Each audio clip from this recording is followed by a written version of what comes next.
ভাইরে ভাই, একটা গাড়ি কত স্পিডে আসলে এক সাইডের অ্যাঙ্গেল ভেঙে আর এক সাইডের অ্যাঙ্গেল ভেঙে আরেক রোডের ভিতরে যেতে পারে ভাই, মাথা নষ্ট করা অবস্থা একদম।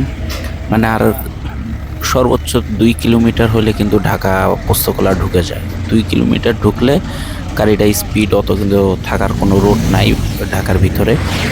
কি অবস্থা দেখেন একদম, মানে এক রোড থেকে এলএনজি ভেঙে আরেক রুটের এলএনজি ভেঙে আরেক রুটের একদম সাইডে এসে পড়ছে কিন্তু দেখেন একদম। ওরে বাপরে বাপ, এরা কি মানুষ নাকি আল্লাহ জানে। মাওয়া ঘাটের যে রোডগুলি এগুলি দিনারা চললে আর কি আসলে ড্রাইভারদের মাথা ঠিক থাকে না।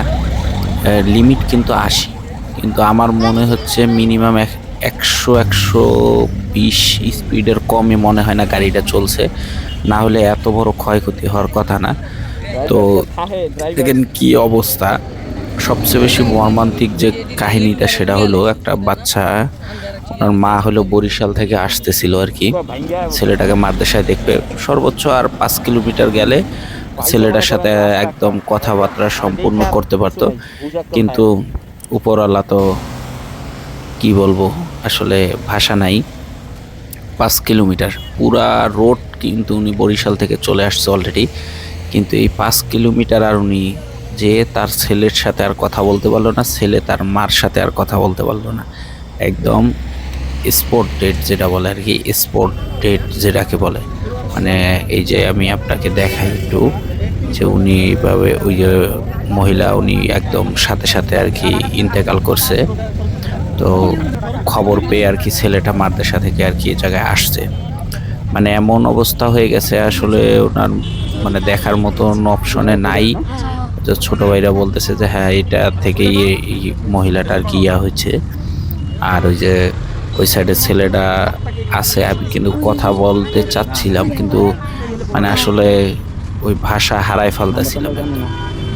মানে কি বলবো আসলে, বলার কিছু নাই। ছেলেটা মনে করেন মা আসছে আজকে শুক্রবার, মনে করেন শুক্রবার আমি কেরানীগঞ্জ যাচ্ছিলাম, তো ওই অবস্থায় আর কি এই রোডে এই অ্যাক্সিডেন্টটা দেখতে পাই। তো ছেলেটা তো এতিম হয়ে গেছে আর কি, মাদ্রাসায় পড়ে। 2 কিলোমিটার মাত্র, কত 2 কিলোমিটারের জন্য ছেলেটা তার মাকে দেখতে পারলো না, মা ছেলেকে দেখতে পারলো না, এতিম হয়ে গেল।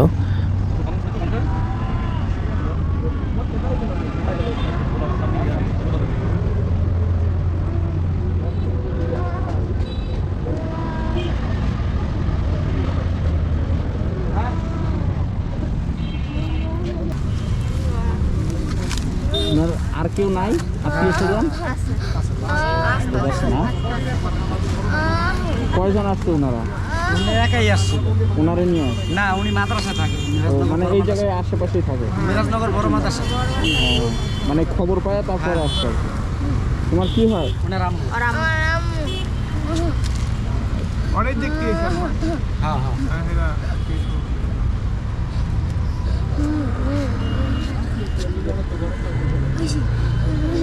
ওর কি হন আপনি? চাচি। চাচি, আপনি কি এই জায়গায় থাকেন? হ্যাঁ, আমরা মেরাজনগর মোহাম্মদনগরে থাকি।